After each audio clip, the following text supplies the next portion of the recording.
harus kalahkan. Bagaimana cara kalahkan? Dia harus mati, kalahkan maut, dan bangkit. Gitulah, Bang. Oke. Izin sebentar, Iwan Pila, ini Komal agak berat, agak kelap-kelip ya. Bantu di tap-tap, saudaraku tadi sempat rungkat, jangan sampai rungkat lagi ya. Kalau bisa sampai 1 M, Iwan Pila. Lanjut, Jimen. Oke. Pak Pendeta, mohon maaf dengan berat hati saya mengatakan yang Bapak sampaikan dengan literasi Bible tadi tidak ada kesinambungan. Mohon maaf. Karena pertanyaan saya, mana yang saya ikuti? Jika saya penganut Kristen sejati, pengikut Yesus dan Bapa, perkataan 1 Korintus 6:14 bahwa Tuhan membangkitkan Tuhan, atau perkataan Bapa jauh sebelum Yesus hadir yang menyatakan Yesus itu dibangkitkannya sebagai nabi. Simpelnya jawaban saya, pertanyaan saya ngikutin Bapak ini atau perkataan Korintus? Nah, kalau Bapak mengatakan perkataan Korintus, berarti batalah perkataan Bapak. Berarti Bapak tidak maha kuasa, firman-Nya tidak kekal. Berarti bilangan 23 ayat 19 bahwa Allah itu bukan manusia sehingga ia menyesal, bukan anak manusia sehingga ia berdusta, masa ia berfirman dan tidak menepatinya. Itu kan firman Bapak juga, Ulangan 18. Berarti dia menepatinya, dibangkitkannya seorang nabi. Identitas yang kita cari, Pak. Kodratnya dia dibangkitkan itu sebagai apa? Nabikah? Tuhankah? Kalau Bapak mengatakan, Pak Pendeta mengatakan bahwa berkaitan tentang tadi bahwa dia telah datang menjadi daging manusia hidup di tengah-tengah kita karena tidak bisa berkomunikasi, berarti tidak ada yang bertata di kerajaan surga. Karena Bapak telah menjadi Tuhan yang hidup di tengah-tengah manusia, itu malah noise. Batal juga perkataan dia sebelumnya, berarti berbohong juga tuh Bapak juga di Ulangan 18 bahwa yang dibangkitkannya seorang nabi. Kalau kita memaksakan, ya, makanya saya katakan, mana yang harus kita ikuti? Perkataan Bapak atau perkataan Korintus? Simpelnya sebenarnya, Pak. Gitu. Saya mohon ditanggapi, perkataan Bapak atau perkataan Korintus? Singkat saja, terlalu panjang tadi literasinya tapi tidak nyambung. Mohon maaf. Ya. Terima kasih Bang Jeman. Jadi perkataan Bapak dan perkataan Korintus, kami percaya bahwa firman kitab adalah firman Allah, perkataan Allah. Maka perkataan dalam kitab adalah perkataan isi hati Allah. Dasarnya adalah 2 Timotius 3 ayat 16. Segala tulisan yang diilhamkan Allah memang bermanfaat untuk mengajar, menyatakan kesalahan, memperbaiki kelakuan, dan untuk mendidik orang dalam kebenaran. Jadi kami percaya bahwa segala tulisan adalah ilham Allah.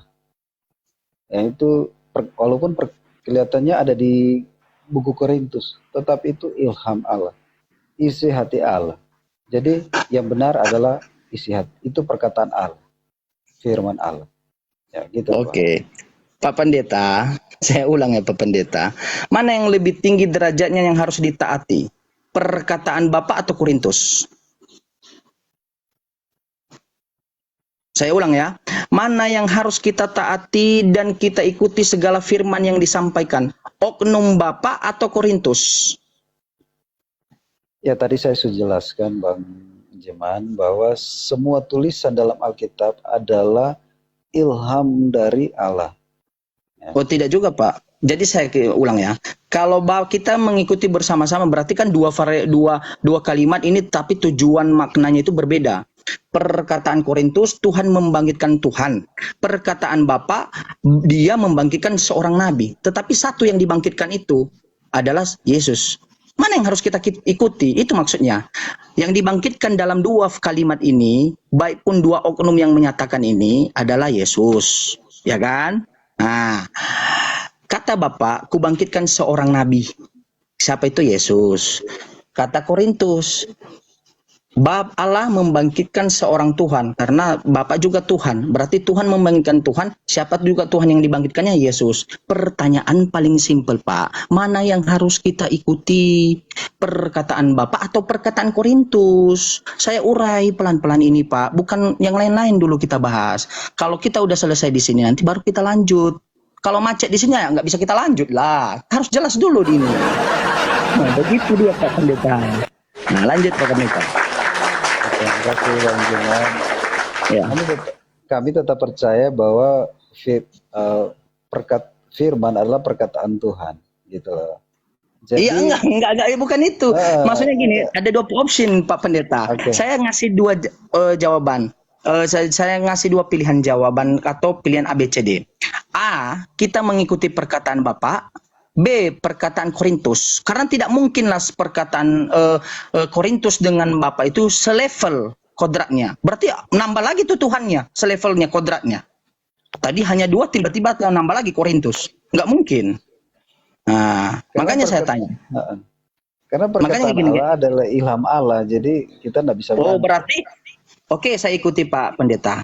Berarti Korintus ini diikuti juga, perkataan Bapak diikuti juga. Berarti Bapak ini berbohong, tidak komitmen, tidak konsisten. Karena sebelumnya dia mengatakan dibangkitkannya seorang nabi, tiba-tiba dia menyampaikan lagi di 1 Korintus ayat 6-14 dia membangkitkan Tuhan. Mana yang benar ini? Ini sama-sama membangkitkan loh. Satu oknum yang dibangkitkan. Saya pun bingung loh Pak Pendeta. Jangan kenapa Pak Pendeta saat ini. Saya pun bingung sampai hari ini. Karena kita tidak bisa bedakan perkataan ini semua kan perkataan Tuhan. Gitu. Iya Pak Karena Pendeta. ilham Allah, gitu. Enggak, jangan. Ini udah jelas beda. Allah membangkitkan Tuhan. Allah itu adalah Bapa. Bapa itu adalah Tuhan juga. Ya, banyak sebutan gelarnya. Nah, Yesus adalah Tuhan. Yang dibangkitkannya adalah Yesus. Berarti Tuhan yang berkuasa pencipta langit dan bumi membangkitkan pencipta langit dan bumi. Itu perkataan Korintus. Sementara jauh sebelum Yesus hadir di muka bumi ini, masih di zaman Musa, Bapak berkata atau pencipta langit dan bumi itu, Bapak tadi yang bertata kerajaan surga, mengatakan kubangkitkan seorang nabi. Siapa dia itu? Adalah Yesus. Nah, pertanyaannya, itu kan pernyataan. Mana yang harus saya ikuti? Perkataan Bapak atau perkataan Korintus? Simpelnya Pak. Tinggal pilih perkataan Korintus atau perkataan Bapak. Kalau Bapak mengatakan, Bapak Pendeta mengatakan, kita harus mengimani dua-dua. Karena itu berasal dari firman Tuhan. Berarti Bapak tadi itu pelimpan ngomongnya. Lebih otentik dan lebih konsisten anak kecil baru lahir kalau ngomong, Pak saya mau makan nasi goreng. Nanti malam nasi goreng. Ternyata nanti malam dia makan nasi goreng. Begitu dia Pak Pendeta. Ayolah kita jujur-jujur, ayolah. Aduh, udahlah. Ini bukan pembodohan publik, ayolah. Kita jujur-jujur. Izin sebentar Pak Pendeta. Kayaknya Pak Pendeta dari tadi diskusi belum minum. Minum dulu aja Pak Pendeta. Minum dulu nggak apa-apa. Minum dulu. Lanjut Pak Pendeta. Jadi begini Bang Juman, Korintus itu juga nama tempat lagi. Bukan perkataan Korintus, perkataan Paulus itu. Jadi kalau mau perkataan Korintus itu kan Korintus nama tempat. Surat Paulus yang kepada Korintus untuk jemaat yang di Korintus. Jadi segala tulisan dalam firman Allah adalah ilham Allah. Oh iya, berarti Korintus ini adalah surat Paulus. Iya, itu Bang. Oke, berarti surat Paulus ini bisa dijadikan dasar diikuti atau tidak? Itu aja simpelnya. Iya, karena dia tulisan tentang Allah. Oke, berarti kita harus mengimani surat Paulus ini. Oke, surat Paulus ke Korintus. Perkataan Bapak juga yang ulangan 18 yang dibangkitkannya itu sebagai nabi itu kita ikuti atau tidak? Ya, dia itu gelar nabi. Nah, nggak mungkin Pak, dua-dua. Bapak kan bingung Bapak kan? Saya pun bingung loh. Nggak mungkin dua-dua. Mana mungkin Pak Pendeta bingung Hijimen dipenuhi oleh Roh Kudus. Lanjut Pak Pendeta. Dipenuhi Roh Kudus. Apaan lagi? Ayo Pak Pendeta, ayo kita mainkan nalar kita menurut Bible. Kita pakai literasi. Saya tidak membantah perkataan Korintus. Oke, saya ikuti. Tetapi bagaimana perkataan Bapak? Saya ikuti juga. Tetapi beda makna tujuan. Nah, identitas dari dibangkitkan Bapak sebagai nabi, Korintus membangkitkan sebagai Tuhan. Sementara Yesus dikatakan di Perjanjian Baru bahwa dia itu ada sebelum Adam ada, bahkan sebelum dunia ini ada. Berarti dari lahir dia udah Tuhan. Kan dia Maha Pencipta. Ayo. Kita pakai pola kekristenan di Perjanjian Baru, kita pakai pola ajaran Musa di Perjanjian Lama, di mana Bapak langsung berkata kepada Musa, setelah kau ini kubangkitkan seorang nabi yaitu Yesus Kristus sang Mesias, ya kuletakkan di dalam firman-Nya. Makanya nanti Yesus di perjanjian baru dia berkata, aku tidak berkata-kata daripada diriku, melainkan berdasarkan kehendak Bapakku. Segala perbuatan besar yang kulakukan berasal dari perbuatan yang dilakukan oleh Bapakku. Aku datang untuk Bani Israel dan dengarkanlah Tuhan kita itu esa. Karena itu dia menyambung. Jadi untuk mengidentifikasi siapa Tuhan ini, harus kita tanya dulu kepada Bapa, karena dia yang menciptakan. Lalu ketika udah hadir ciptaannya itu, kita tanya sama ciptaannya itu. Kita lihat apa jawabannya tentang Bapa. Rupanya dia mengkonfirmasi bahwa dia dibangkitkan, dia diutus, dia juga firman-Nya, semua perbuatan itu dari Bapaknya. Lalu kita manusia yang baru sekarang mentuhankan ciptaannya. Ada dua Tuhan lah kayak gitu. Makanya noise, makanya buram. Begitu dia, Pak Pendeta. Nah, ini belum terjawab loh. Kan bisa lanjut ini kalau belum terjawab. Gini Jimen, Pak Pendeta ini ketika tidak bisa jawab dibuat PR biasanya. Tapi nggak apa-apa Pak Pendeta, Nggak kalau apa-apa, memang Pendeta. iya Ditulis buat aja PR di nggak apa-apa. kertas. Iya. Ya, ditulis aja di kertas. 1 Korintus 6 ayat 14 dibandingkan dengan perkataan Bapa. Makanya di mana Ulangan 18 ayat 18 dan Kisah Para Rasul 3 Kisah Para Rasul 3 ayat 22. Kita harus bandingkan itu, Pak Pendeta. Karena mana yang lebih kita dengarkan, identitasnya sebagai Bapa atau hanya perkataan Korintus yang dimana berasal dari surat Paulus. Kalau Bapak tadi menyatakan dua-dua harus kita imani, beda. Korintus mengatakan yang dibangkitkan sebagai Tuhan, sementara Bapak membangkitkan sebagai Nabi. Mana kita ikuti? Ini agak-agak pening ini. Saya jujur ya Pak Pendeta. Saya bingung juga ini. Banyak jemaat bingung. Iya juga ya men. Ini saya cari-cari tahu juga. Kok ini makin lama makin jauh dia. Bukan makin mendekat gitu. Nah. Ayo Pak Pendeta ya. Silakan Pak Pendeta. Oke.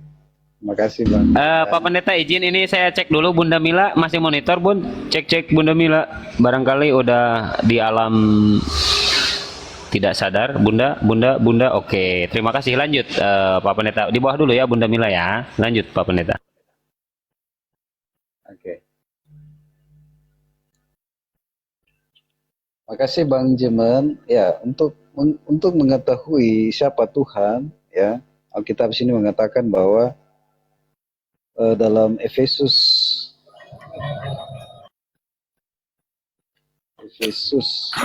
Filipi.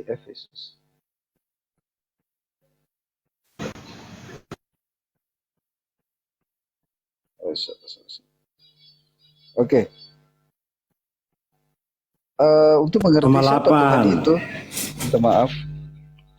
Untuk dapat mengerti Tuhan, ya kita perlu tahu siapa itu Tuhan di dalam hidup kita.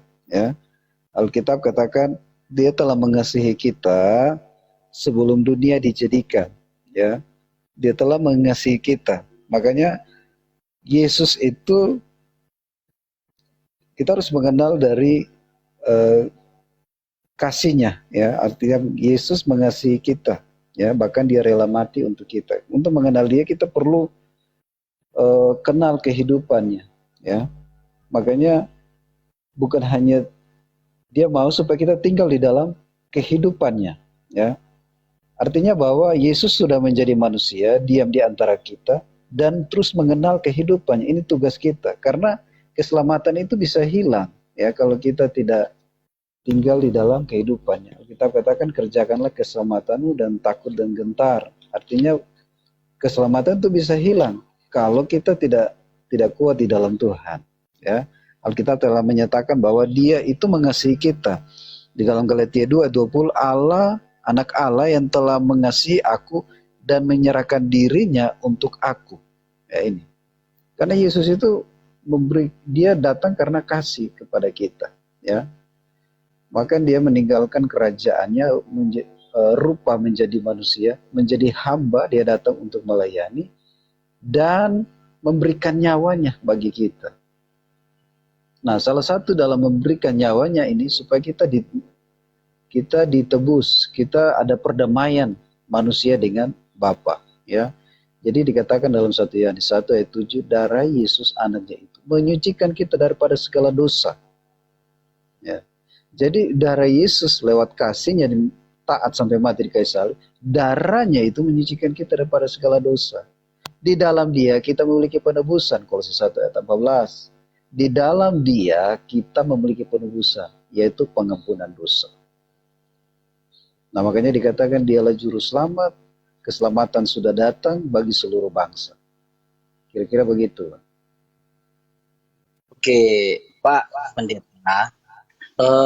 Semua jawaban yang Bapak sampaikan tadi itu sebenarnya udah dibantah tadi Ustadz Tata, ya, sudah dibantah habis, diborongnya habis, termasuk host juga udah diborong habis, bahwa Yesus itu jalan keselamatan, Musa juga jalan keselamatan, ya. Mereka itu hanya perantara, mereka itu hanya dipakai untuk menyampaikan firman. Pertanyaannya, saya mengikuti, saya tidak membantah bahwa konsep kekristenan itu mentuhankan Yesus. Lalu saya bertanya ini, 1 Korintus, Allah yang membangkitkan Tuhan. Sementara Bapa di dalam konsep kekristenan, di dalam Bible, menyatakan bahwa Bapa sebelumnya membangkitkan Yesus ini sebagai nabi. Pertanyaan loh Pak yang paling mendasar, mana yang harus saya ikuti imani? Perkataan Korintus atau perkataan Bapa? Nah, kalau Bapak mengatakan dua-dua harus kita imani karena itu berdasarkan wahyu Tuhan, firman Tuhan, berarti bisa saya katakan Bapak itu plan, tidak konsisten secara ketika berfirman. Sementara di Bilangan 23 ayat 19 dia mengatakan Allah itu bukanlah manusia sehingga ia menyesal, bukan juga anak manusia sehingga ia berdusta. Masa ia berfirman dan tidak menepatinya? Nah, berarti segala perkataan Bapak itu, termasuk Ulangan 18 ayat 18, dia menepatinya. Ketika dia membangkitkan Yesus di Ulangan 18 ayat 18 sebagai identitas dan kodratnya sebagai nabi, tiba-tiba Korintus mentuhankan dia atau surat Paulus. Pertanyaannya saya ulang lagi, mana yang harus saya ikuti? Perkataan Bapak atau perkataan Korintus? Simpelnya Pak. Nah, cuma itu aja gitu. Kalau Bapak mengatakan tadi dua-dua tidak bisa, tidak masuk. Karena dua tujuan yang berbeda. Korintus membangkitkan sebagai Tuhan, sementara Bapak membangkitkan sebagai nabi. Mana yang harus saya ikutin? Bahkan lebih noise nih Korintus ini. Tuhan membangkitkan Tuhan. Wah, ada dua Tuhan tuh. Ada, Pak. Ngeri kali. Iya, ada. Yesus itu kan dikatakan dalam pola konsep kekristenan, dia itu sudah Tuhan Maha Pencipta sebelum bumi dan bumi, langit dan bumi ini ada. Ya, sebelum Alfa dan Omega. Kalau istilah kata, betul nggak Pak Pendeta?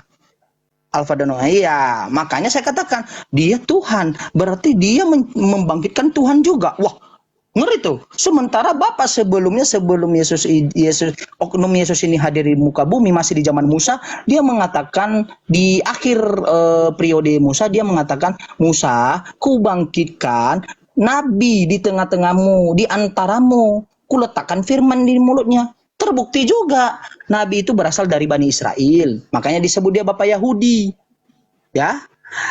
Dikonfirmasi Yesus, aku datang untuk Bani Israel, untuk melengkapi hukum Taurat yang dibawa sebelumnya Musa, menggenapi dia, menyempurnakan gitu. Nah, tiba-tiba Korintus mentuhankan dia. Makanya saya bingung ini Pak Pendeta. Saya inilah jemaat yang bingung. Saya mau tanya, mana yang harus saya ikuti? Perkataan Bapak atau perkataan Korintus atau surat Paulus? Begitu kira-kira Pak. Mantap, Pak Haji Men, keren. Iwan Pilah jangan lupa di tap ya biar kuat komalnya, biar kagak rungkat. Silakan Pak Pendeta ditanggapi, dijawab silakan Pak. Santuy, minum dulu Pak Pendeta ini gimana sih, minum dulu ah. Lanjut. Jauh dari air.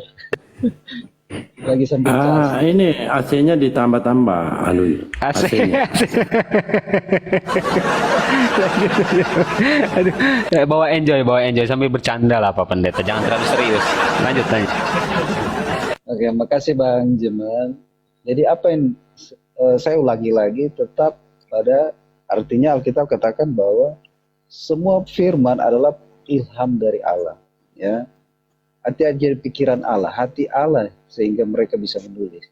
Yang ditulis adalah bukan Artinya dalam kehendak Bapa. Dia mau supaya segala isi hati Tuhan itu tulis dalam bentuk tulisan. Jadi semua ini adalah tulisan Allah, ya.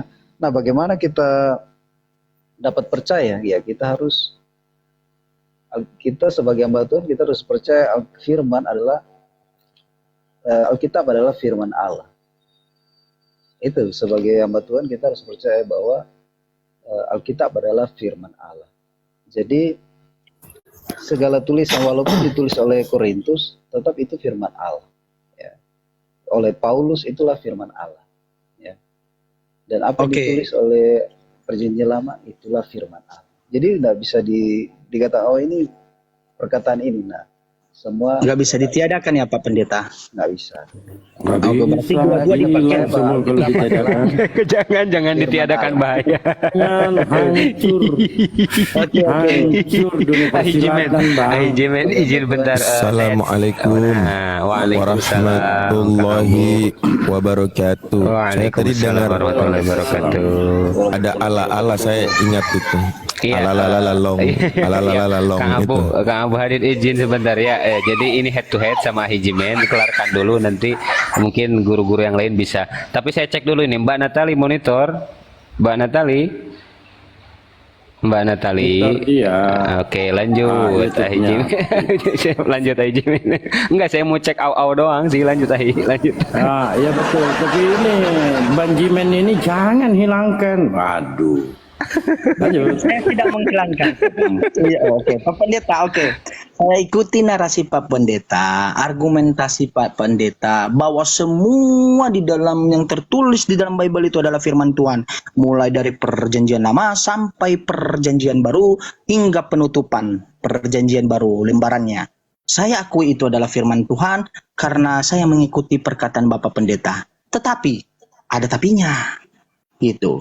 Ketika dua yang menyatakan membangkitkan si Yesus ini sebagai identitas yang berbeda, siapa yang saya harus ikuti? Kalau dua-dua, saya bisa menyimpulkan, nih mohon maaf Pak Pendeta, Bapak ini tidak konsisten dia. Oknum Bapak ini tidak konsisten. Padahal dia udah menegaskan di Bilangan 23 ayat 19 bahwa segala firman-Nya kekal dan dia menepatinya. Ketika dia menyampaikan hal tersebut, dia membangkitkan Yesus itu, Bapak itu dulu sebelum Yesus hadir, dia sebagai nabi. Tiba-tiba berubah lagi perkataannya melalui surat Paulus, dia membangkitkan Tuhan yang sama dengan dia. Menurut Pak Pendeta, jangankan dulu menurut kejujuran, hati nurani Bapak Pendeta lah. Kita pakai hati nurani. Mana yang harus kita ikuti? Ya, tidak mungkin dua-dua. Satu oknum yang dibangkitkan, personalnya satu, tetapi kodrat yang dibangkitkan itu berbeda pendapat. Bapak membangkitkan seorang nabi, Paulus menyatakan dia sebagai Tuhan. Ayo Pak Pendeta, itunya sebenarnya. Jangan dibilang dua-dua. Tidak mungkin kalau dua-dua berarti justru Bapak Pendeta menyatakan bahwa menggiring kami sebagai pendengar dan pembaca, oh Bapak yang bertata di kerajaan surga ini plan orangnya lebih konsisten anak SD. Mohon maaf Pak. Bahaya ini, soalan baru ini, lanjut. Mohon maaf. Anak SD ketika dia bilang mau es krim, sampai malam dia akan menagih es krim itu ketika kita tidak memberikan. Dia konsisten. Mohon maaf. Ini Bapak ini di Perjanjian Lama dia udah menyatakan bahwa segala firmanku itu kekal dan saya menepatinya. Itu lebih ngeri lagi ditegaskannya. Tiba-tiba di Korintus karena Bapak menyatakan itu firman Bapak juga, berubah lagi dia. Enggak mungkin lah Pak Pendeta. Saya juga menanyakan dulu sama Bapak Pendeta-pendeta saya di sini. Mereka pun bingung, iya juga ya. Malahan mereka kami sama-sama bingung jadinya. Beginilah kita berdua hari habisnya Pak Pendeta. Sama-sama bingung. Iya. Jadi Hijimen ujung-ujungnya tanyakan pada Pak Domo, pasukan doger monyet. Ujung-ujungnya gitu. Lanjut. Nah, jadi saya bukan mengulti Bapak Pendeta ya, tetapi inilah kebingungan saya ini. Dari dulu Pak Pendeta, saya belum menemukan jawaban. Ketika saya memberikan, mana yang harus kita ikuti? Surat Paulus atau Korintus atau perkataan Bapak? Mereka mengatakan, ya jangan tanya sama saya pun juga pendeta itu kan saya belajar, ini belum pernah saya bandingkan pelajari. Terbukti juga mereka nggak bisa jawab, Bapak Pendeta juga nggak bisa jawab. Begitu dia Pak Pendeta. Jadi kalau hanya dibilang kita imani Luar saja, biasa ini. mohon maaf ya. Hanya sekedar kita mengatakan kita imani saja, mohon maaf Pak Pendeta.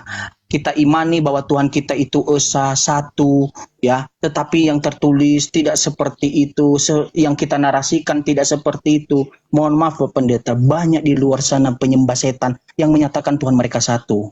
Banyak yang menyatakan Tuhan mereka bermujizat, bisa melakukan ke hal-hal besar. Di luar sana banyak yang menyembah tai sapi, kotoran sapi, bahkan sepeda motor. Kalau ditanya sama mereka, Tuhan mereka itu satu. Ya, tetapi apa yang menjadi acuan kita, apa yang tertulis? Jika acuan yang tertulis kontradiksi, saling bertentangan, kita harus pertanyakan. Makanya bukan hanya secara kepercayaan kita pakai untuk mengimani, tetapi secara akal. Ingat perkataan Yesus, perkataan Bapa, cintailah aku dengan segenap hatimu dan akal budimu. Segenap hati adalah dengan hati, kepercayaan, iman, ya. Akal. Lalu akal, masukkan di pikiranmu untuk menganalisa, karena kau harus berhati-hati, ada serigala yang berbulu domba mengotak-atik firman Tuhan. Lalu pakaikan dengan budimu. Budi itu melaksanakannya, ya. Jadi melakukan action dari hasil yang didengarkan. Begitu dia Pak Pendeta. Jadi saya tidak bisa lanjutkan, mohon maaf. Saya tidak bisa lanjutkan karena Bapak Pendeta tidak bisa menjawab. Datanya Haji Men, jangan terlalu banyak data, tetap saja dijawab dengan senyuman, tetap sama Bapak.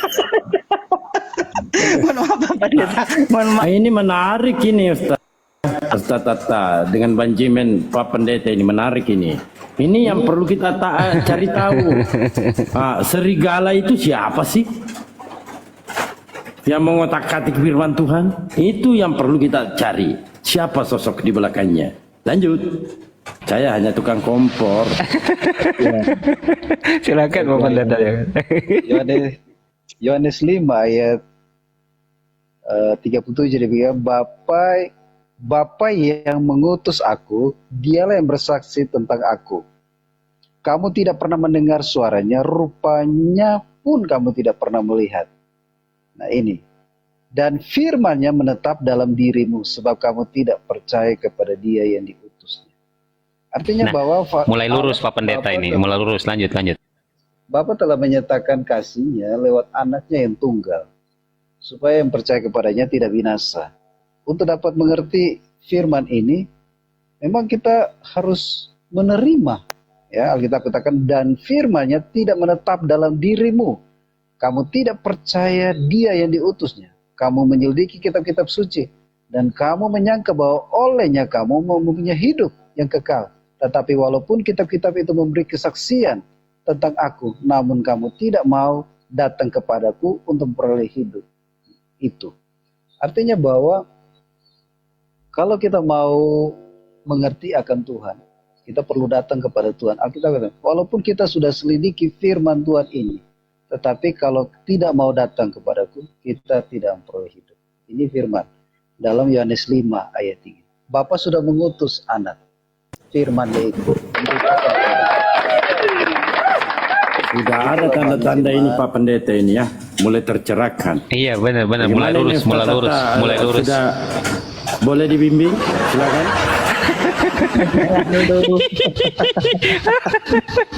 Jadi gini Pak Pendeta, izin menanggapi sedikit.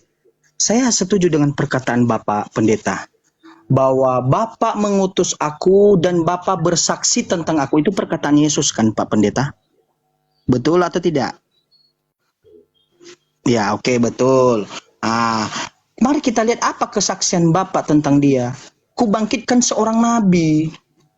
Berarti dua oknum ini yang membangkitkan dan yang dibangkitkan itu saling mengkonfirmasi siapa diri mereka masing-masing. Ini si Korintus ini, surat Paulus ini, kenapa sih tiba-tiba dia mentuhankan yang dibangkitkan? Siapa yang memerintahkan dia? Siapa yang menyuruh dia? Dasarnya dari mana?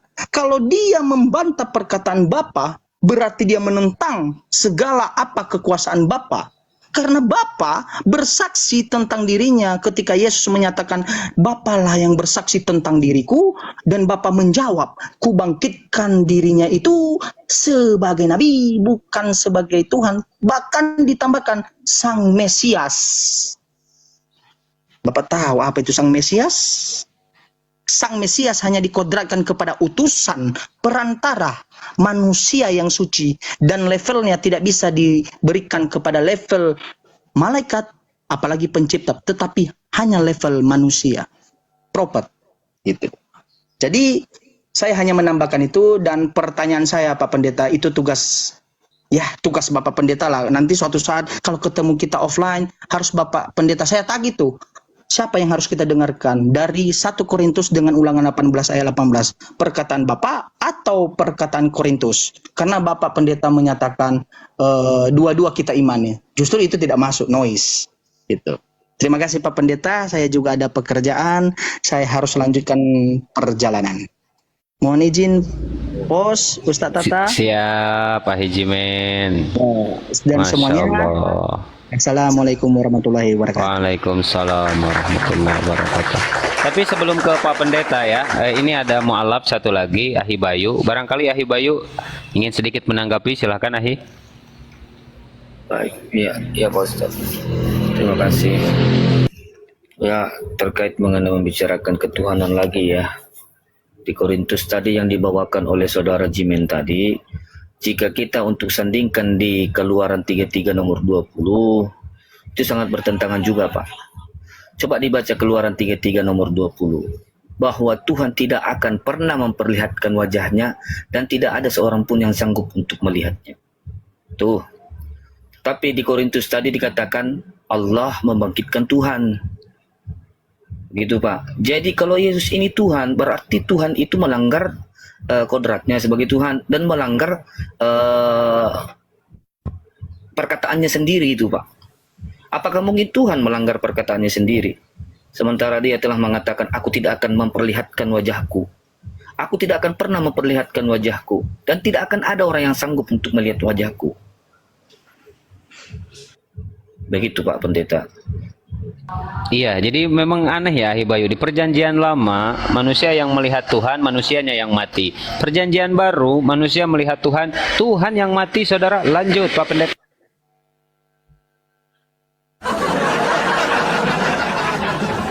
Aduh, kita mesti ulangi lagi ini ya. Filipi 2 ayat 6. Walaupun dalam rupa Allah, ia tidak menganggap setara dengan Allah, itu sebagai milik yang harus dipertahankan. Melainkan ia telah mengosongkan dirinya untuk mengambil rupa sebagai hamba. Jadi dia Tuhan mengambil rupa sebagai hamba. Dan mengambil rupa sebagai hamba dan menjadi sama dengan manusia. Ya, ini surat Paulus ke Filipi ayat 2 pasal 2 ayat 8. Dan dalam keadaan sebagai manusia ia telah merendahkan dirinya dan taat sampai mati, bahkan sampai mati di kayu salib. Itulah sebabnya Allah sangat meninggikan dia dan mengaruniakan kepadanya nama di atas segala nama. Tuhan dalam nama Yesus supaya dalam nama Yesus bertekuk lutut segala yang ada di langit ya dan yang ada di atas bumi dan yang di bawah bumi, dan segala lidah mengaku Yesus Kristus adalah Tuhan bagi kemuliaan Allah Bapa kita. Artinya bahwa untuk mengenal Yesus sebagai Tuhan, jadi kita tidak bisa bedakan Yesus dan Bapa adalah satu. Kalau diizinkan dia harus mati, itulah kehendak Bapa. Segala sesuatu diizinkan oleh Bapa. Bahkan dia boleh taat sampai mati, maka dia dikasih ayat ini. Itulah sebabnya Allah sangat meninggikan dia dan mengaruniakan kepadanya nama di atas segala nama. Gitu loh. Baik Pak. Jadi coba Pak Pendeta kita telaah pelan-pelan itu.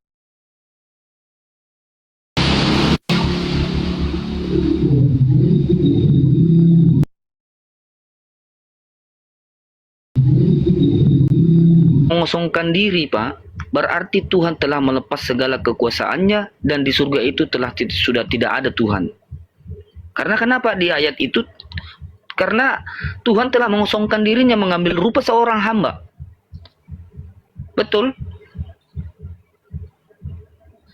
Jadi kalau Tuhan telah mengosongkan dirinya di surga berarti Tuhan tidak ada lagi di surga, Pak. Dia telah nujul ke bumi, yaitu Yesus. Mengambil rupa seorang hamba berarti Tuhan itu telah menujul ke bumi, yaitu Yesus. Mengambil rupa seorang hamba. Pertanyaan saya adalah lebih banyak lagi, Pak. Jika Tuhan ini telah mengosongkan diri, lalu kenapa Yesus masih berdoa kepada Tuhan?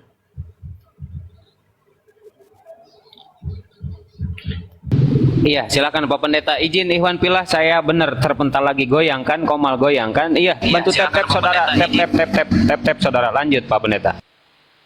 Oke, makasih Bang Bayu. Jadi apakah kosong di sorga? Dia tetap, Bapa tetap ada karena Bapa itu roh. Ya, hanya rupa ya yang menjadi manusia. Makanya bagaimana menggambarkan dia mengutus anaknya, ya. Yohanes 1 ayat 8 itu dikatakan begini.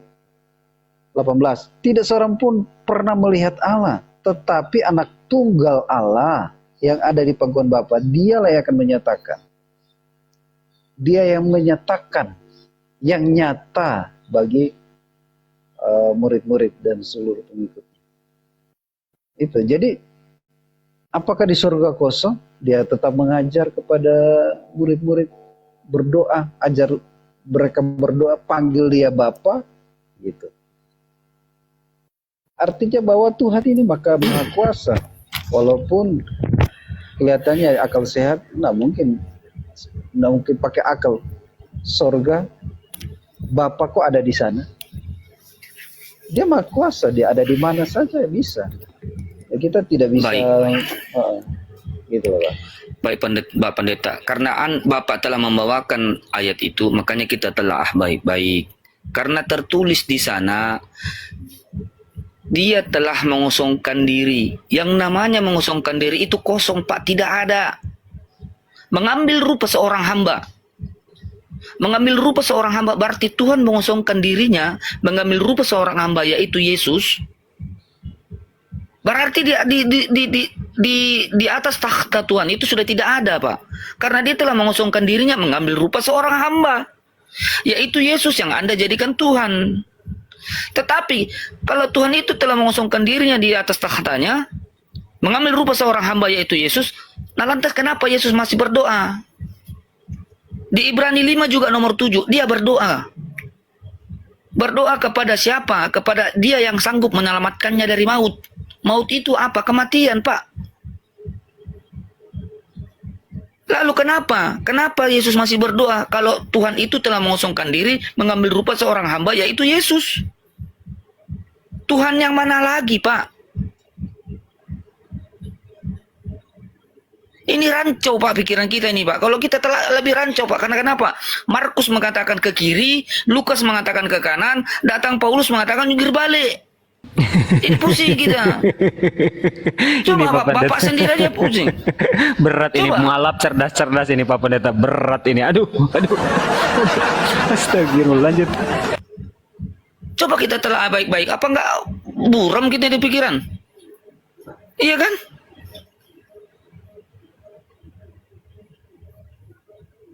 Oke. Apakah di surga kosong tidak ada orang? Kita mau cek ayat 9. Sebab itulah sebab Allah sangat meninggikan dia dan mengaruniakan kepadanya nama di atas segala nama. Masih ada Bapa. Gitu. Juga di sana, Bang. Oke, izin sebentar. Saya sapa dulu Pak Pendeta ya yang baru naik ini. Ada Panglima ini. Ahi Kores, Assalamualaikum. Waalaikumsalam warahmatullahi ta'ala wabarakatuh.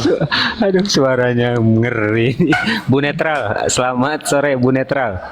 Ya, selamat sore semuanya. Nah, ini juga Pak Pendeta nih. Jemaat Pak Pendeta ini, Bu Netral ini sudah belok lagi pemahamannya. Yesus katanya bukan Tuhan, kata Bu Netral. Ini Kristen juga Bu Netral. Bahaya ini Pak Pendeta, bahaya. Lanjut. Waduh, tinggal belajar pakai mau kena ini. Ikhwan di follow ya akun Kores, silahkan dilanjut. Oke, saudara ya, follow akunnya Abang Kores ya, Ikhwan Fillah ya. Silakan Pak Pendeta, silakan Pak Pendeta, lanjut Pak Pendeta, santai. Pak Pendeta ini disuruh minum dulu dari tadi nggak minum-minum. Lanjut Pak Pendeta. Oke, makasih Bang.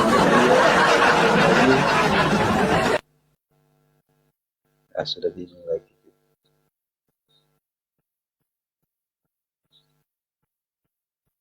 Oke, apakah di sorga tidak ada kosong ya?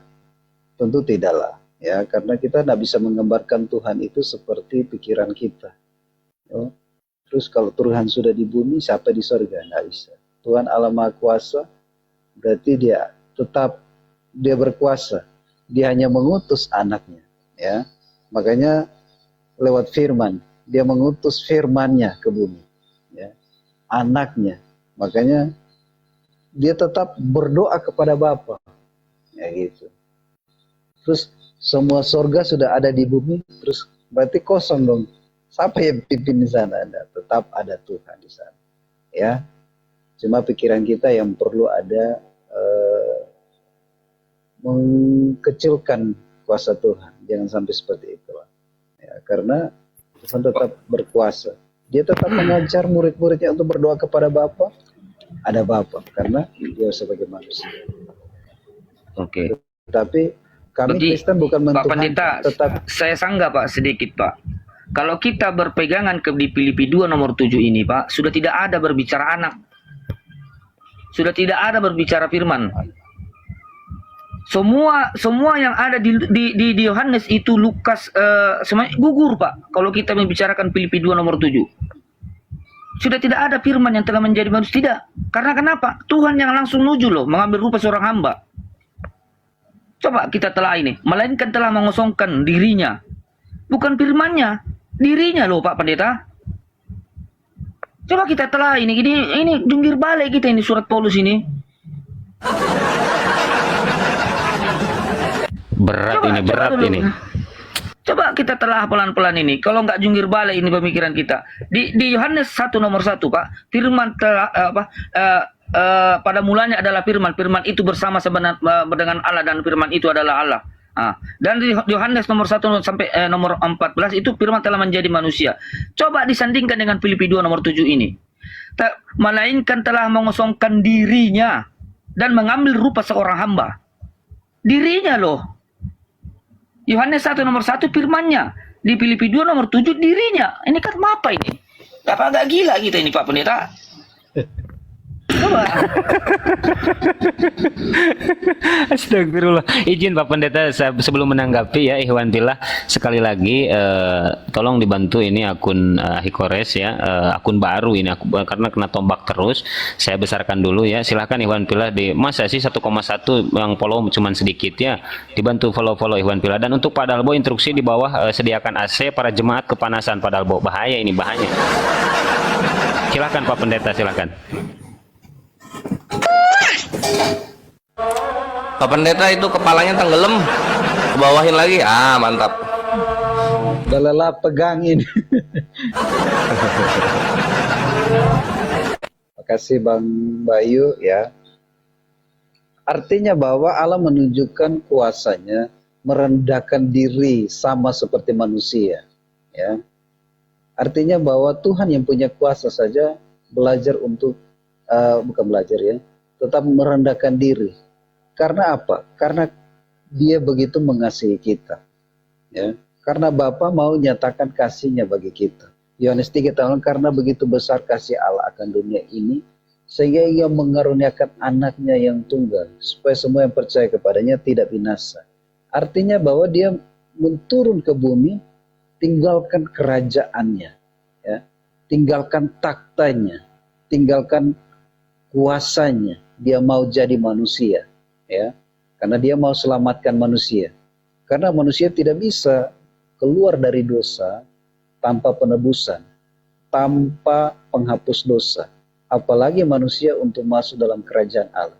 Dia harus disucikan, dia harus dibersihkan dengan darah ini. Yesus mati, dia merendahkan diri ini karena dia mengasihi kita. Ya, makanya Matius 20 ayat 28. Dia tahu dia akan mati, makanya dia menyerahkan nyawanya bagi kita. Ya. Matius 20 ayat 28. Matius 20. Instruksi Pak Pendeta sedikit, tetap konsisten di Tritunggal, jangan sampai ke Yesus only, bahaya. Lanjut. Udah jadi jeo tadi tuh. Jadi jeo tadi Pak Pendeta. Ya kan suka-suka kita. Kok kalian protes? Ya betul nggak Pak Pendeta? Suka-suka kita lah. Oke, Matius 28 dikatakan begini, sebab anak Allah sama seperti anak manusia datang bukan untuk melayani, melainkan untuk melayani dan untuk memberikan nyawanya bagi tebusan manusia. Jadi Bapa memberikan anaknya, dan anak ini karena Bapa begitu mengasihi kita, dia menyerahkan anaknya, dan anak ini menyerahkan nyawanya bagi banyak orang. Begitu. Artinya bahwa menyerahkan ditumbal ya Pak ya. Ya kalau ikut yes. Kita memperoleh penebusan lewat kematiannya, kita memperoleh. Pendetanya bingung ditambah bingung pula. Pokoknya dijawab Dengan senyum mantap.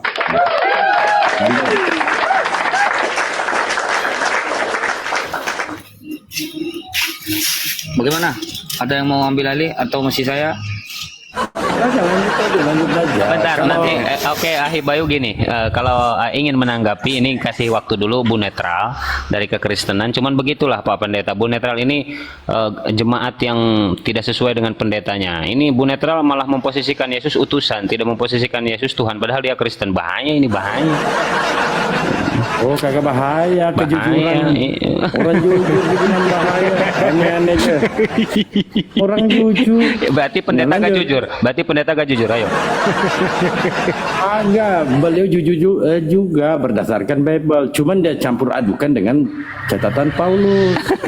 Itu aja sih. Beliau jujur. Lanjut.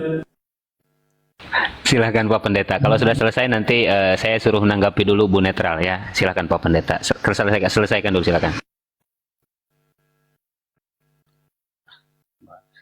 Sampai mana lagi?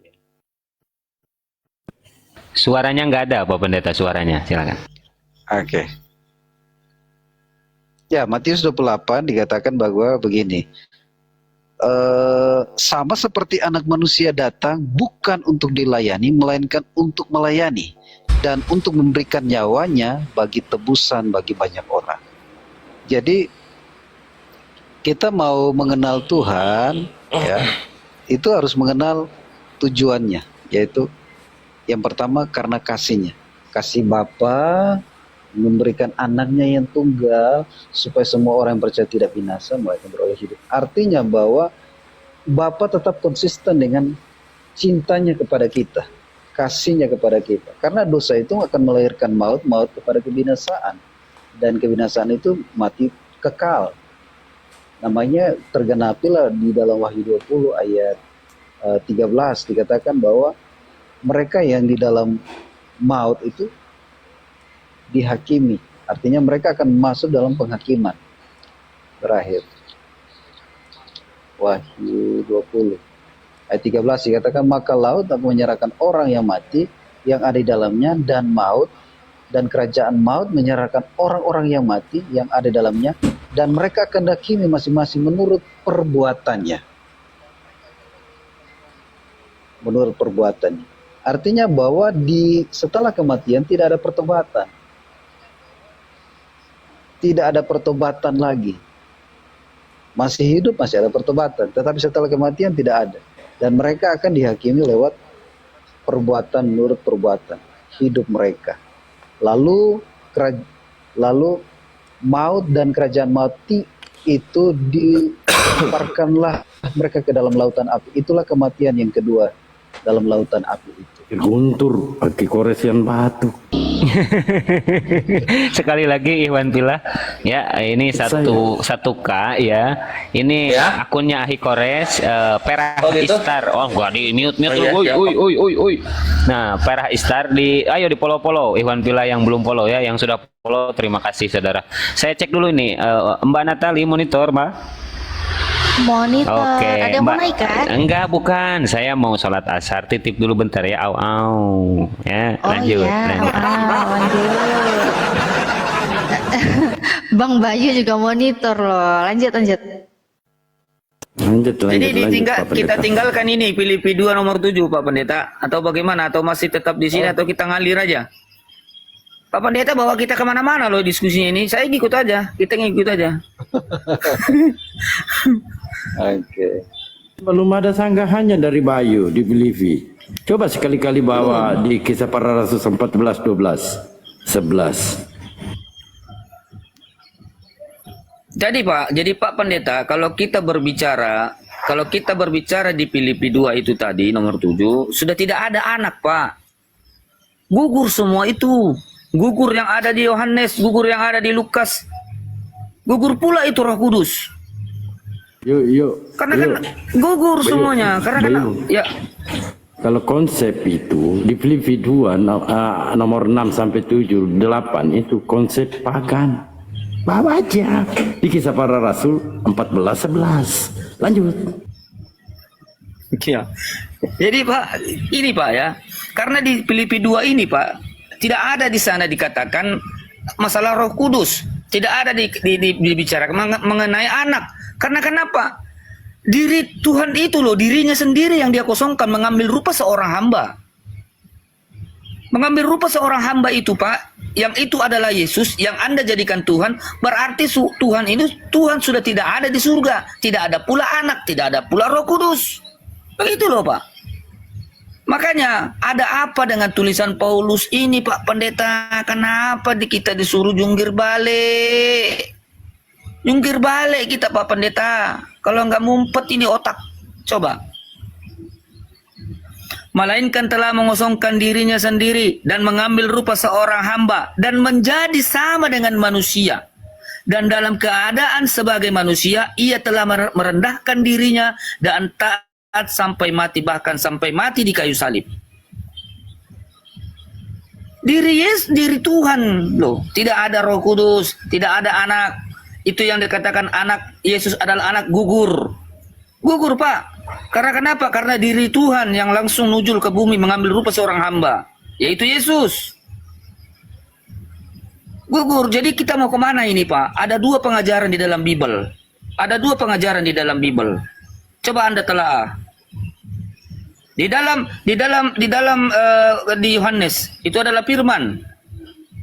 Masuk di surat Paulus bukan firman, melainkan diri Tuhan yang telah mengosongkan dirinya mengambil rupa seorang hamba. Ya ini gimana Pak? Dan Yesus juga berdoa kepada Bapa. Jika Yesus ini adalah Bapa, kenapa Yesus masih berdoa? Jika Yesus ini adalah Tuhan, kenapa Yesus ini masih berdoa? Itu loh Pak.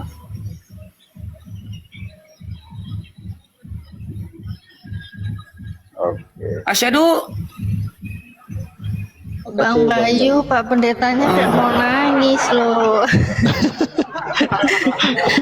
lanjut Pak Pendeta. Makasih Semangat Pak Bang Pendeta. Bayu. Jadi sebenarnya simpel untuk dapat mengerti Tuhan ya. Asal kita jangan kita punya hati yang rendah untuk mempelajari firman. Karena kalau kita sudah ada menolak, maka kita tidak akan memahami lebih dalam. Ya, ini firman tadi saya baca Roma 5. Sekalipun kita pandai meneliti firman, tetapi kalau kita sudah menolak, maka kita akan tidak dimengerti akan firman. Makanya ini yang paling dasar adalah kita butuh hati yang rendah. Mau baca buku apapun, kalau kita tidak memiliki hati yang rendah untuk dapat menerima, maka kita tidak akan menerima apa-apa. Ya. Buku apapun, kalau kita tidak mau diajar oleh buku, maka kita, apalagi kita punya pemahaman yang paten, terus menolak pengertian-pengertian orang lain, maka kita tidak akan mengerti apapun. Maka dasarnya adalah kita harus punya hati yang rendah untuk bisa dapat memahami lebih dalam isi dari buku. Apalagi ini ayat, begitu. Jadi dalam untuk mengerti ini ya saya membawakan ini, walaupun kita memahami segala macam Roma Yohanes 5 ini katakan, dan firman yang tidak menetap dalam dirimu sebab kamu tidak pernah, dan firman-Nya tidak menetap di dalam dirimu sebab kamu tidak percaya kepada Dia yang diutusnya. Kamu menyelidiki kitab itu sebab kamu sudah menyangka bahwa olehnya kamu mempunyai hidup yang kekal. Tetapi walaupun kitab-kitab suci itu memberi kesaksian tentang aku, namun kamu tidak mau datang kepadaku untuk memperoleh hidup itu. Artinya bahwa kalau kita mau mengerti supaya kita tidak bertentangan dalam pikiran hati, mesti hati yang rendah loh Pak. Maka artinya bahwa segala hikmat itu akan lenyap, kata Petrus, segala hikmat akan lenyap. Artinya bahwa kita perlu hati yang rendah untuk dapat memahami sesuatu. Oke, kira-kira begitu. Baik, terima kasih.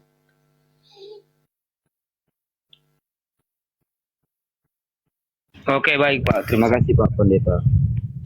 Ada tamu ini Bang Malikil nih, JO ini. Gimana Pak Malikil? Selamat sore Pak. Ada Pak Ustadz, Tahta, atau abang-abangku semua. Siapa tahu ada mau ambil alih. Udah buntu kayak ini kita ini. Selamat sore semua. Selamat sore Pak, selamat sore. Sore. Sore. Ya, lanjut kawan-kawan. Oke lah ya. Jadi kita mulai dari perjanjian lama lah ya. Apa yang dikatakan itu di perjanjian lama? Yesaya 46 itu nomor 5, apa tertulis di sana? Kepada siapakah engkau menyamakan aku? Hendak membandingkan dan mengumpamakan aku sehingga kami sama. Itu kata Tuhan, itu perjanjian lama loh. Kepada siapakah engkau menyamakan aku, hendak membandingkan dan mengumpamakan aku sehingga kami sama? Yesus Tuhan. Roh adalah Tuhan. Coba. Ini di Yesaya 46 nomor 5. Yeremia 10 nomor 10. Apa di sana? Tetapi Tuhan adalah yang benar. Dialah Allah yang hidup dan Raja yang kekal. Raja yang kekal. Yesus mati, tetapi Dia Tuhan. Gugur Pak, kalau kita masuk di perjanjian lama. 2 Tawarik 6 nomor 18. Tetapi benarkah Allah hendak diam bersama dengan manusia di atas bumi? Sesungguhnya langit, bahkan langit yang mengatasi segala langit pun tidaklah dapat membuat engkau, terlebih lagi rumahku, rumah yang kudirikan ini. Masa Tuhan dikandung di rahimnya Bunda Maria, sedangkan langit di atas langit pun tidak akan sanggup. Apalagi hanya kandungan. Yesus Tuhan, Anda katakan.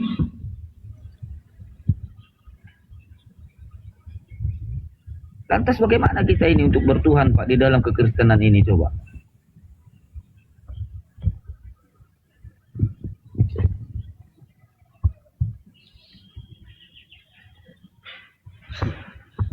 Oke, makasih Bang. Ya, artinya bahwa dasarnya adalah kita itu bukan diselamatkan bukan karena banyak pengetahuan saja, tetapi karena iman. Makanya untuk dapat menelaah semua isi firman, kita percaya bahwa apa yang sudah kita baca adalah firman Allah, gitu. Adalah perkataan Allah dan perlu kita percaya, gitu. Itu bagian kami lah, Bang Bayu. Maka tentu kita tidak heran akan apa yang disampaikan firman. Walaupun tetap dikatakan bahwa Bapa, Anak, dan Roh Kudus itu adalah Tritunggal yang di dalam satu. Untuk memahami, mungkin saya akan bacakan Tritunggal.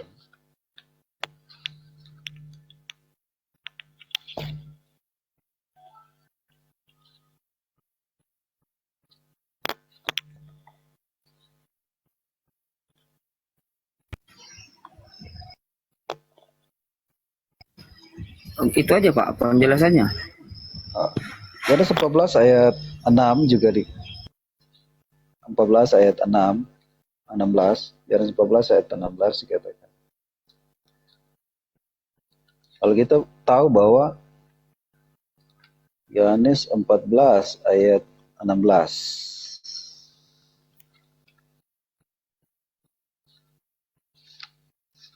Yohanes 14 ayat 16 dikatakan begini, demikian firman Tuhan.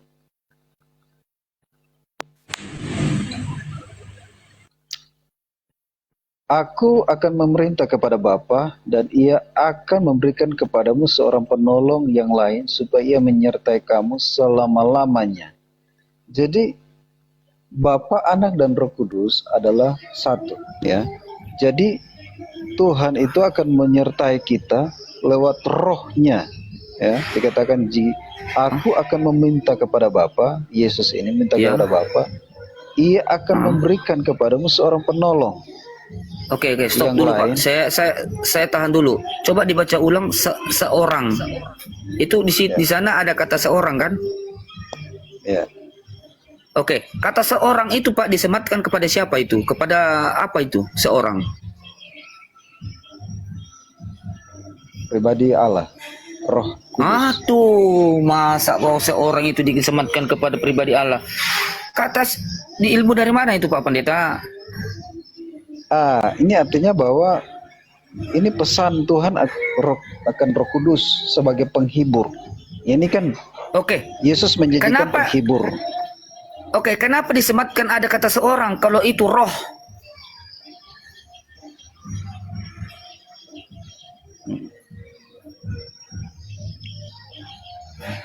Artinya begini, itu menggambarkan pribadi Bapa sendiri.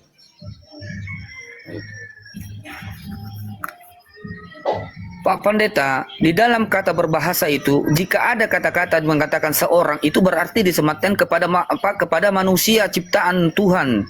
Kalau disematkan kata seorang itu kepada malaikat atau roh, itu tidak nyambung Pak Pendeta. Masa roh disematkan dengan kata seorang, masa malaikat disematkan dengan kata seorang, kan nggak cocok Pak. Nggak mungkin kan? Ada apa di sana Pak? Sebenarnya di ayat itu ada apa sebenarnya? Jika Yesus meminta seorang, berarti itu adalah manusia, Pak.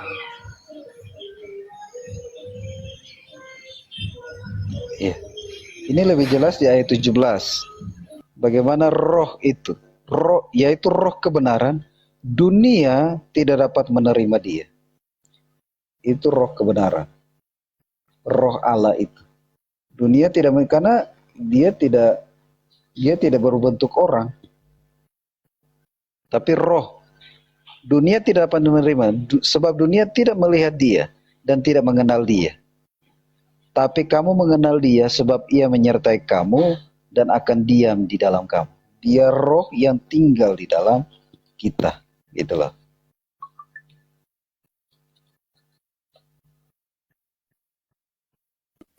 Baiklah Pak Pendeta, saya mute dulu ya karena tetangga saya lagi mutar musik kuat amat pula ini. Gak enak yang punya ini YouTube. Diambil alih kepada Pak saudara-saudaraku, Pak Ustadz, Abang Kores, Mbak Natalia atau siapalah. Lanjut.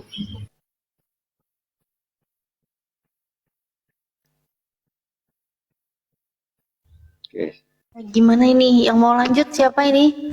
Ustaz Hasan mungkin mau dijawab, Ustaz Arif? Buru Malikil mau masuk, Buru Malikil mungkin. Saya bingung dari tadi mendengar pemaparan Pak Yunus. Beliau ini warnanya apa ya? Kalau boleh tahu Pak Yunus. Warna apa ini? Warna baju atau kulit? Doktrin Pak. Doktrin Tritunggal. Oh, Bapak bukan anak, Bapak bukan Roh Kudus begitu Pak. Aduh, izin sebentar ini ada Bro Herdi ini. Bro Herdi, selamat sore. Maaf, saya baru kembali. Ya, selamat sore Bro. Waduh, komplit sudah ini. Ada Jesus Only, Tritunggal, Pak Netral ini, Ibu Netral ini menganggap Yesus utusan bukan Tuhan. Komplit sudah. Izin sebentar Abu ya, ini di YouTube Natalia Iriani sama Hijrah Khadijah, soalnya udah hampir 8 jam kita live dari tadi nggak kerasa ya. Ini aku akhiri dulu live kali ini, insya Allah habis ini kita langsung lanjut live lagi ya. Tetap di YouTube Natalia Iriani dan juga Hijrah Khadijah. Saya mohon maaf bila ada salah-salah kata, itu semua salahnya host. Namun bila ada baiknya, itu semua hanya datang dari Allah Subhanahu wa Ta'ala. Kembali lagi ke Natalia Riani dan Hijrah Khadijah.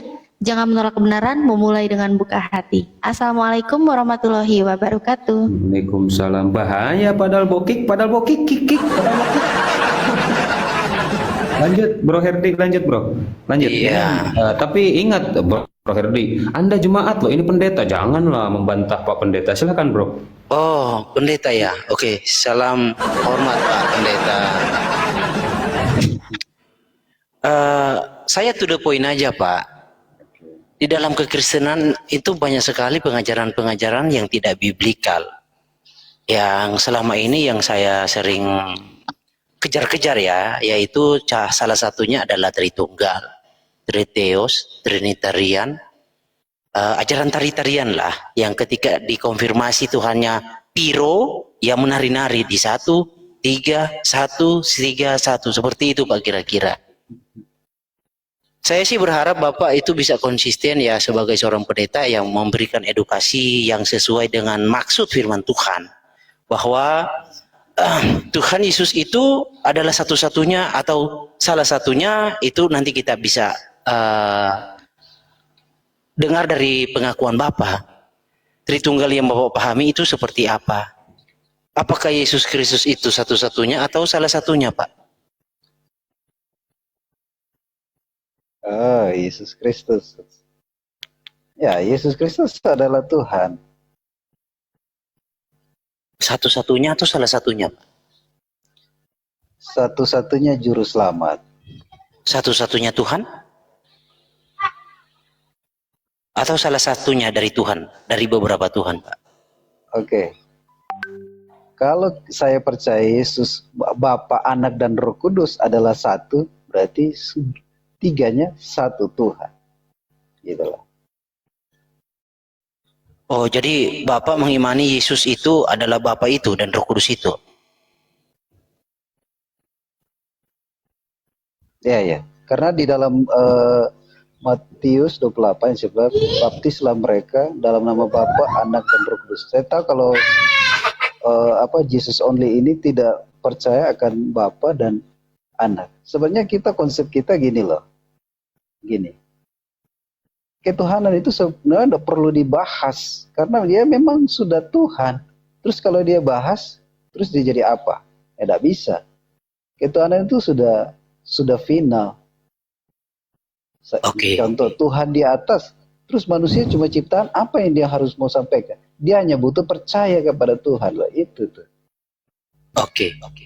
Jadi saya bisa melihat Bapak ini percaya Yesus itu adalah Bapa itu dan Roh Kudus, ya. Tapi banyak orang yang seperti itu, Pak, mengakui seperti itu. Tapi ketika ditanya, apakah Bapak percaya yang disalib itu adalah Tuhan? Ya, dia yang disalib itu Tuhan. Oke. Bapak percaya Tuhan mati di kayu salib? Ya, Lukas 2. Oke. Jadi Bapak percaya Tuhan mati di kayu salib. Dan Bapak juga percaya bahwa yang mati di kayu salib itu adalah Bapa itu juga, Sang Pencipta yang mati di kayu salib. Rupa. Filipi Maksudnya? 2, ayat 6. Jadi ayat 6. Kalau saya tanya begini, Pak. Ya, kalau saya tanya begini, Pak. Banyak orang kalau dari sisi Tuhan mungkin dia menjawabnya agak tegas, tapi ketika ditanya Pencipta, dia berpikir, gitu Pak. Saya pengen tahu nih, Bapak mengimaninya Yesus yang mati di kayu salib itu sebagai Pencipta atau apa, Pak? Sebagai Pencipta, dia Tuhan. Iya, maksudnya Bapak percaya Pencipta mati di kayu salib?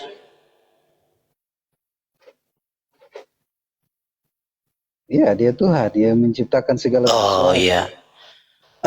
Sepertinya tidak ada masalah. Jadi Bapak bukan Tritunggal sebenarnya. Tritunggal tidak seperti itu, Pak. Karena Tritunggal itu tidak percaya bahwa Yesus itu Tuhan atau Pencipta yang mati di kayu salib. Tritunggal tidak percaya. Nah, dalam kredonya kan homoousios itu Bapa itu setara dengan anak. dalam kredo Nikea, dalam kredo Kalsedon bertambah lagi satu. Jadi bertambahnya Roh Kudus. Roh Kudus itu nanti bertambah di kredo Kalsedon. Oke Pak, tapi Bapak kalau salah masuk room Tritunggal, Bapak harus siap-siap dibidatkan. Begitu Pak kira-kira. Saya juga seperti itu Pak. Saya percaya Yesusku adalah satu-satunya, dialah pencipta. Ya, pencipta saya yang hadir 2000 tahun yang lalu menebus manusia di atas kayu salib, mati di kayu salib. Jadi tidak ada penyangkalan. Dialah Bapa saya. Oke Pak, Bro Abu ya, silakan lanjut kawan-kawan kalau ingin berdiskusi. Ya, sebentar dulu Bro Her, sebentar. Saya siap. Menyapa Bunda Netral. Bunda Netral dibuka mionya, Bunda Netral. Saya izin turun dulu. Pak Yunus Bunda Netral, apa benar bahwa Yesus itu adalah sang pencipta langit dan bumi? Bentar, Pak Pendeta mungkin mau izin pamit ya. Bentar Ustadz izin. Pak Pendeta mau izin turun. Oke, Pak Pendeta terima kasih. Kenapa langsung Oh, Pak Pendeta gimana? Mau turun atau melanjut? Pak Pendeta? Oke. Lanjut, Saudari. Terguncang ini pendeta ini. Iya. Ya, Bunda Netral silahkan ditanggapi apa yang dinarasikan oleh Bro Marikil tadi. Apa benar bahwa Yesus itu adalah pencipta langit dan bumi? Silakan. Yesus bukan pencipta langit dan bumi. Kalaupun ada bahwa Yesus itu adalah pencipta langit dan bumi, tolong diperlihatkan ayatnya. Mengapa saya berani mengatakan bahwa Yesus itu bukan pencipta langit dan bumi? Karena dikatakan segala sesuatu yang ada, Allah yang menciptakan. Dan buktinya juga di Kejadian 1 ayat 1, pada mulanya Allah menciptakan langit dan bumi dan segala sesuatu. Seperti itu.